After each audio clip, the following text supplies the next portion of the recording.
ಶ್ರೀ ಗುರು ಬಸವಲಿಂಗಾಯ ನಮಃ. ಸೃಷ್ಟಿಕರ್ತ ಲಿಂಗದೇವ, ಧರ್ಮಗುರು, ವಿಶ್ವಗುರು, ಮಹಾಮಾನವತಾವಾದಿ ವಿಶ್ವಗುರು ಬಸವಣ್ಣನವರನ್ನ ನನ್ನ ಮನದಲ್ಲಿ ಧ್ಯಾನಿಸುತ್ತಾ, ಪ್ರವಚನ ಪಿತಾಮಹ ಪರಮ ಪೂಜ್ಯ ಲಿಂಗಾನಂದ ಮಹಾಸ್ವಾಮೀಜಿಯವರನ್ನ, ಬಸವಾತ್ಮಜೆ ವಿಶ್ವದ ಪ್ರಥಮ ಮಹಿಳಾ ಮಹಾಜಗುರು ಪೂಜ್ಯ ಮಾತೆ ಮಹಾದೇವಿ ತಾಯಿಯವರನ್ನ ಮನದಲ್ಲಿ ಸ್ಮರಿಸುತ್ತಾ, ಇಂದು ಸಕ್ಕಲಟ್ಟಿ ಈ ಶರಣ ಗ್ರಾಮದಲ್ಲಿ ಬಸವ ಮಂಟಪದಲ್ಲಿ ಉಪಸ್ಥಿತರಿರುವ ಎಲ್ಲ ಹಿರಿಯ ಶರಣ ಬಂಧುಗಳಿಗೂ ಶರಣೆಯರಿಗೂ ಎಲ್ಲರಿಗೂ ಕೂಡ ಎಲ್ಲರ ಶ್ರೀಚರಣಕ್ಕೆ ಅಂತ ಶರಣಾರ್ಥಿಗಳು. ನಾವು ಬೀದರ್ ಕರ್ನಾಟಕದ ಕಿರೀಟ ಶರಣ ಭೂಮಿ ಬೀದರ್ ಜಿಲ್ಲೆಯಿಂದ ಬಂದಿದ್ದೇವೆ. ಈ ಒಂದು ಸಕ್ಕಲಟ್ಟಿ ಗ್ರಾಮದಲ್ಲಿ ಬಸವಣ್ಣನವರ ಸಂತಾನ ಇದೆ. ಆ ಒಂದು ಸಂತಾನದ ದರ್ಶನವನ್ನ ನಾವು ಪಡೆದುಕೊಳ್ಳಬೇಕನ್ನೋ ಒಂದು ಉದ್ದೇಶದಿಂದ ಈ ಗ್ರಾಮಕ್ಕೆ ಬರಬೇಕೆಂಬ ನಮಗೆ ಬಹಳ ಒಂದು ಇಚ್ಛೆ ಇತ್ತು. ನಮಗೆ ಬಹಳ ಸಂತೋಷ ಆಗ್ತಾ ಇದೆ. 12ನೇ ಶತಮಾನದ ಬಸವಾದಿ ಶರಣರ ಒಂದು ಗುಡಿಗಳು ಇಲ್ಲಿದ್ದಾರೆ, ಅವರನ್ನು ನೋಡಕ್ಕೆ ನಾವು ಬಂದೀವಿ. ಇದು ನಮ್ಮ ತಾನೇ ಬಹಳ ನಮಗೆ ಹೆಮ್ಮೆ ಅನಿಸ್ತಾ ಇದೆ. ಅಂತ ಒಂದು ಬಸವಣ್ಣನವರ ಬಸವಣ್ಣನವರ ಬಳ್ಳಿ ಎಲ್ಲಾ ಕಡೆ ಹರಡಿದೆ. ಅಂತ ಒಂದು ಬಳ್ಳಿಯ ಭಾಗ ನೀವು.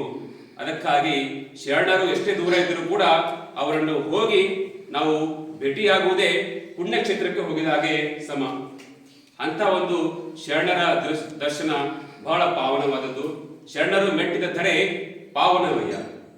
ನೀವು ಶರಣರು ಇಲ್ಲಿ ಬಂದು ಈ ಧರೆಯನ್ನು ಮೆಟ್ಟಿದ ಮೇಲೆ ಈ ಗ್ರಾಮ ಈ ಧರೆಯೇ ಪಾವನ ಆಗುತ್ತದೆ.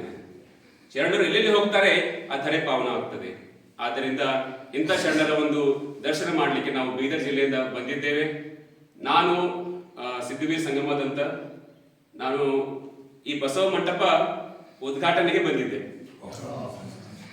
ಮಾತಾಜಿಯವರನ್ನ ನಾನು ಅವಾಗ ಬೆಂಗಳೂರಲ್ಲಿ ಕಾಯಕ ಮಾಡ್ತಾ ಇದ್ದೆ. ಇನ್ನು ಮದುವೆ ಆಗಿದ್ದಿಲ್ಲ, ಅವಾಗ ಕಾಯಕ ಮಾಡ್ತಾ ಇದ್ದೆ. ಸೊ ಬಸವ ಮಂಟಪದಲ್ಲಿ ನಾವೆಲ್ಲ ಹುಡುಗರು ಎಲ್ಲರೂ ಸೇರ್ಕೊಂಡು ನಾವು ಮಾತಾಜಿ ಜೊತೆ ಬಂದಿದ್ವಿ. ಇಲ್ಲೇ ನಾವು ಒಂದು ಗೆಸ್ಟ್ ಹೌಸಲ್ಲಿ ಕೂತಿದ್ವಿ. ಆಮೇಲೆ ಮಾತಾಜಿಯವರನ್ನ ಮೆರವಣಿಗೆ ಮೂಲಕ ನೀವೇನು ಕರ್ಕೊಂಡು ಬಂದಿರಲ್ಲ, ಅದನ್ನ ನಾನು ಎಂದೂ ಕೂಡ ಮರಿಲಿಕ್ಕೆ ಸಾಧ್ಯವಿಲ್ಲ. ಎಷ್ಟು ಭಕ್ತಿ ಶ್ರದ್ಧೆಯಿಂದ ನೃತ್ಯ ಮಾಡ್ತಾ ಮಾಡ್ತಾ ನೀವು ಮಾತಾಜಿಯವರನ್ನ ಮೆರವಣಿಗೆ ಮೂಲಕ ಕರ್ಕೊಂಡು ಬಂದಿದ್ದು, ಕಾರ್ಯಕ್ರಮ ಮಾಡಿದ್ದು ನೋಡಿದ್ರೆ ಇಲ್ಲೇ ತನಕ ಅಷ್ಟು ಭಕ್ತಿ ಶ್ರದ್ಧೆಯಿಂದ ನನಗೆ ನೋಡಿಲ್ಲ ನಾನು.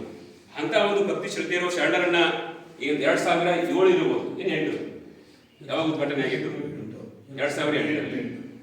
ಸೊ ಅವಾಗ ಬಂದಿದೆ. ಮತ್ತೆ ಬರಬೇಕು ಅಂತ ಬಹಳ ಹಂಬಲ ಇತ್ತು. ಇವಾಗ ಸಮಯ ಕೂಡಿ ಬಂದಿದೆ. ಹಾಗೆ ನಮ್ಮೆಲ್ಲ ಶರಣರು ಕೂಡ ನಮ್ಮ ಶರಣರ ದರ್ಶನ ಆಗುತ್ತೆ ನೋಡೋಣ ಅಂತ ಬಂದಿದ್ರಿ.